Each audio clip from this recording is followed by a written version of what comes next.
from Chapter 2, Atomic Structure. These MCQs are from Federal Book. Let's start. We have question 1. On your screens it says Kc is independent of. Now we know that what is Kc.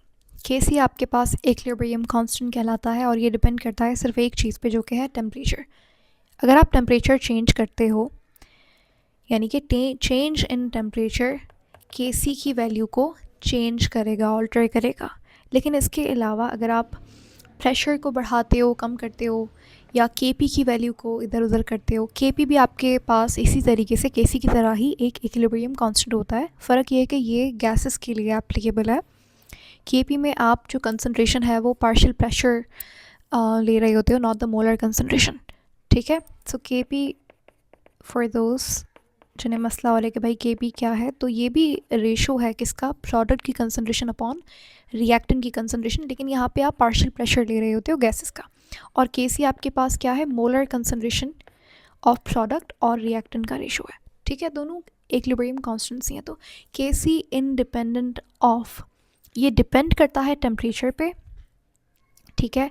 और ये independent है pressure के लिए, volume के लिए, concentration के लिए, catalyst के लिए, ये सब चीज़ों के लिए Kc इंडिपेंडेंट है. इसके अलावा अगर मैं पूछूं आपसे कि भाई इक्विलिब्रियम क्या चेंज होगा या डिस्टर्ब होगा because of change in pressure, so बिल्कुल प्रेशर, वॉल्यूम, कैटलिस्ट तो नहीं, लेकिन इसके अलावा प्रेशर, वॉल्यूम और कंसनट्रेशन, ये तीनों चीज़ें इक्विलिब्रियम को तो डिस्टर्ब करती हैं. लेकिन Kc को सिर्फ टेम्परेचर इफेक्ट करता है. ठीक है. और मैंने अभी मेंशन किया कैटलिस्ट के बारे में. सो कैटलिस्ट जो है वो ना तो इक्विलिब्रियम को डिस्टर्ब करता है, ना तो Kc की वैल्यू को अफेक्ट करता है. उसके पीछे रीज़न ये है कि ये रेट को बढ़ाने के लिए या कम करने के लिए आप यूज़ कर सकते हो. कैटलिस्ट का काम इक्विलिब्रियम को डिस्टर्ब करना नहीं है, लेकिन ये सिर्फ रिएक्शन की स्पीड को कम करता है या बढ़ाता है. ठीक है. जनरली इक्विलिब्रियम का काम होता है ये स्पीड को बढ़ाने का काम करता है. सो एक चीज़ हो सकती है कि भाई इक्विलिब्रियम को अगर आपको जल्दी अटेन करना है, so you need to add a catalyst. इसी के साथ वी हैव क्वेश्चन 2.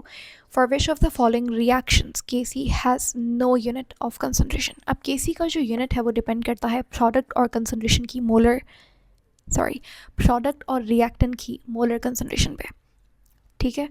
तो अगर आपके पास प्रोडक्ट और रिएक्टेंट के मोल इक्वल होंगे तो ये आपस में कैंसिल हो जाएंगे और यहाँ पे 1 आंसर आ जाएगा. तो Kc का यहाँ पे कोई यूनिट नहीं है. ठीक है.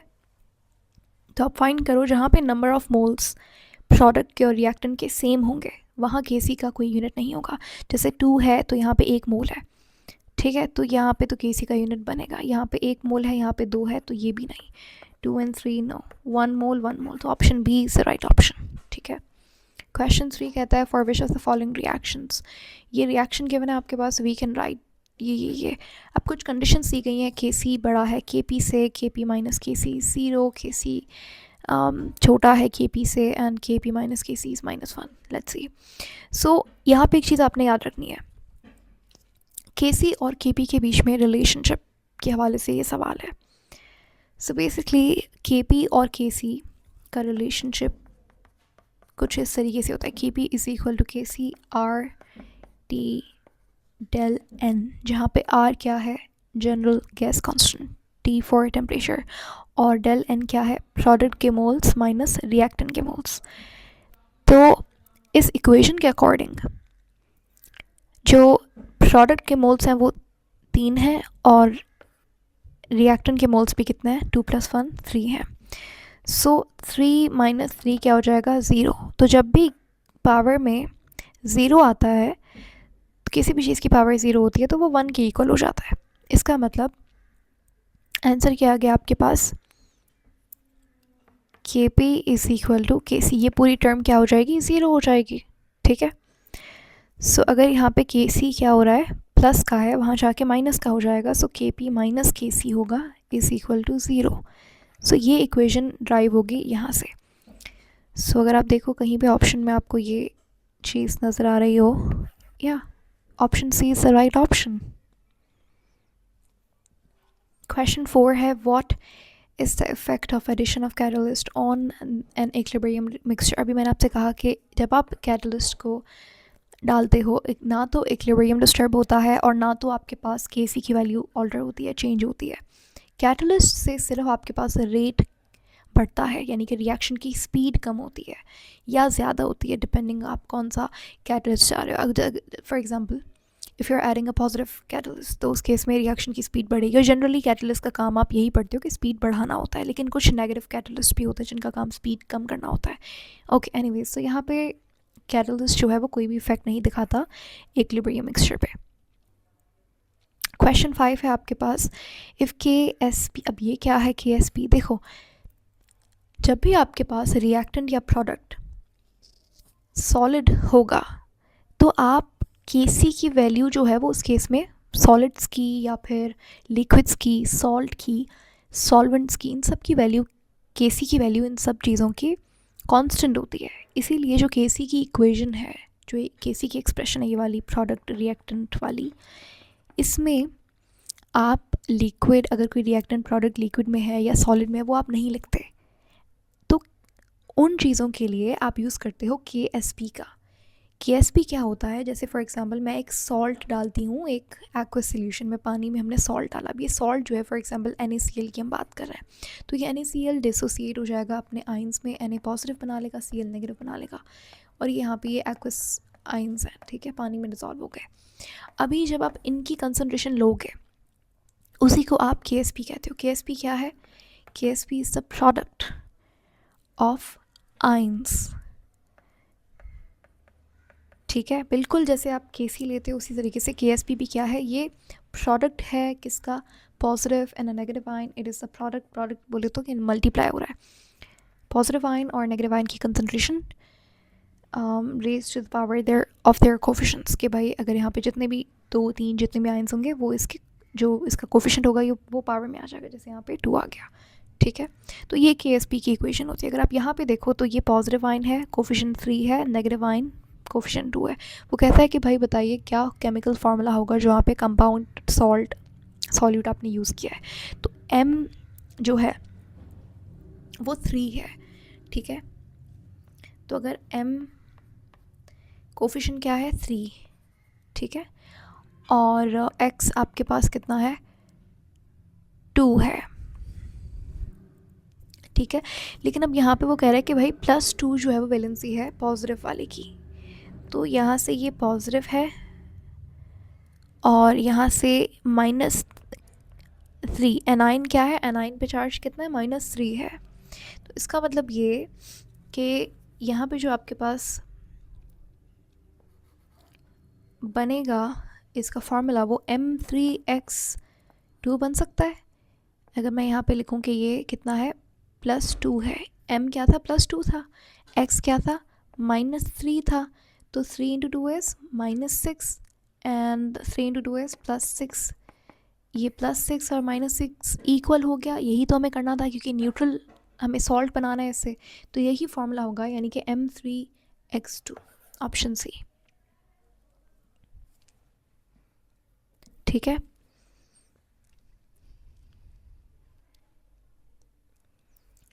मैं एक बार और इस वाले क्वेश्चन को एक्सप्लेन कर देती हूँ। KSP हमें ये बताता है, इस इक्वेशन को देख के आपको ये पता लग रहा है कि जब ये कंपाउंड, ये जो भी XYZ कंपाउंड था, MX कंपाउंड था, सॉल्ट था, जब ये डिसोसिएट होगा तो इससे 3 पॉजिटिव आयंस बनेंगे, यही बताता है कोफिशिएंट हमें, ठीक है।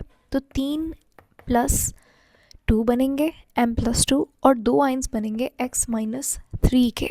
सो इसका केमिकल फार्मूला क्या हो जाएगा? इसको आप ये वाला यहाँ पे आ जाएगा, M3 हो जाएगा और X2 हो जाएगा, ठीक है। इसीलिए M3X2 यहाँ पे आंसर हो गया। क्वेश्चन 6 है आपके पास, NaCl, just say okay. Question 6 है आपके पास, NaCl can be purified by passing HCl gas through the dash solution of NaCl। So NaCl purify होता है जब आप HCl को पास करते हो through the dash solution of NaCl। अब यहाँ पे ये क्वेश्चन है कॉमन आयन इफेक्ट का। कॉमन आयन इफेक्ट में जब आप एक डाइल्यूट या फिर एक बेटर वर्ड यूज़ करते हैं इसके लिए, वीक इलेक्ट्रोलाइट लेते हो या वीक सॉल्यूट लेते हो, NaCl ले लिया आपने, ठीक है। और फिर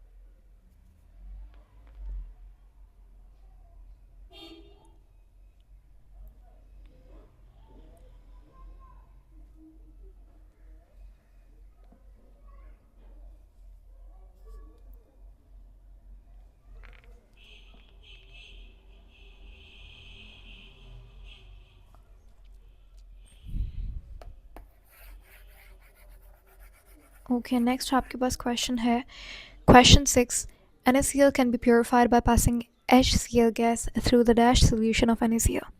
तो ये कॉमन आयन इफेक्ट का क्वेश्चन है। अगर आपके पास NaCl का एक कंसनट्रेटेड सोल्यूशन है, अगर NaCl का आपके पास एक कंसनट्रेटेड सोल्यूशन है तो आप इसको प्योरीफाई कर सकते हो अगर आप इसमें से HCl गैस को पास करो। कैसे? इन दोनों में कॉमन आयन कौन सा है? क्लोरीन है। तो जो इक्विलिब्रियम है, जैसे यहाँ पे जब ये NaCl डिसॉल्व होगा पानी में तो ये N+ यानी कि Na+ और Cl नेगेटिव बनाएगा। अब जब मैं इसमें HCl के एडिशन करती हूँ, HCl गैस यहाँ से हम लोग पास करवाएंगे। अभी ये क्या हुआ, आपने सबसे पहले क्या किया, आपने बीकर लिया, आपने NaCl का एक एक्वस सोल्यूशन बनाया, ठीक है। NaCl टूटा अपने आयंस में, Na+, Cl नेगेटिव, ठीक है। अभी ये बनेगा कंसनट्रेटेड सोल्यूशन NaCl का, अच्छे से वो डिज़ोल्व हो गए आयंस, अब ये कंसनट्रेटेड सोल्यूशन बन गया, ठीक है।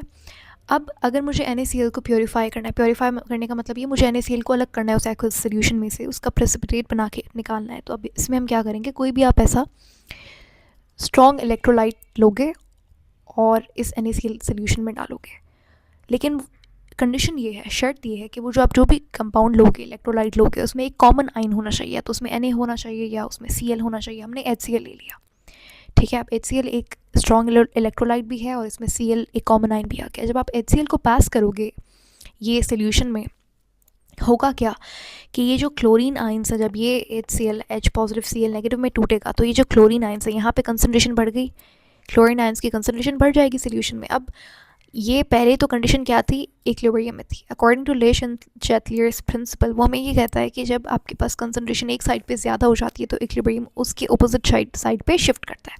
जब यहाँ पे Cl नेगेटिव की कंसनट्रेशन बढ़ गई, HCl से भी तो Cl आया, तो ये जो इक्विलिब्रियम था पूरा ये बैकवर्ड शिफ्ट हो गया। उसकी वजह से जो NaCl है वो प्रेसिपिटेट होके आउट हो जाएगा सोल्यूशन से।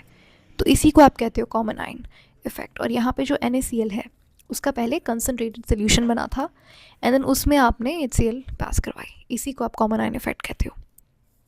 अगला सवाल है आपके पास, Kc is equal to Kp when del N is equal to Kp बराबर है Kc के। ये एक ही कंडीशन में होता है जब आपके पास प्रोडक्ट के मोल्स और रिएक्टेंट के मोल्स इक्वल हो और del N आपके पास 0 हो, ठीक है। del N का मतलब है प्रोडक्ट के मोल्स माइनस रिएक्टेंट के मोल्स। अगर मेरे पास प्रोडक्ट के मोल, फॉर एग्जांपल प्रोडक्ट के मोल हमारे पास 2 हैं, रिएक्टेंट के भी 2 हैं, तो change of moles, number of moles क्या आएगा, del N की वैल्यू 0 आएगी, 2 - 2 0 आएगा। तो जब आपके पास del N 0 होगा तो इसका मतलब Kc और Kp की वैल्यू ज़्यादा है। आंसर क्या है, 0। नाउ अब मैं आपको 2 क्वेश्चन यहाँ पे और बताती हूँ। अगर आपसे पूछे कि भाई Kp की वैल्यू Kc से ज़्यादा कब होगी, तो आंसर होना चाहिए जब प्रोडक्ट के मोल्स रिएक्टेंट के मोल से ज़्यादा होंगे, तब Kp की वैल्यू ज़्यादा होगी Kc से। और Kp की वैल्यू कम कब होगी Kc से, जब प्रोडक्ट के मोल्स रिएक्टेंट के मोल से कम होंगे। करेक्ट? ओके, नेक्स्ट हमारे पास क्वेश्चन है,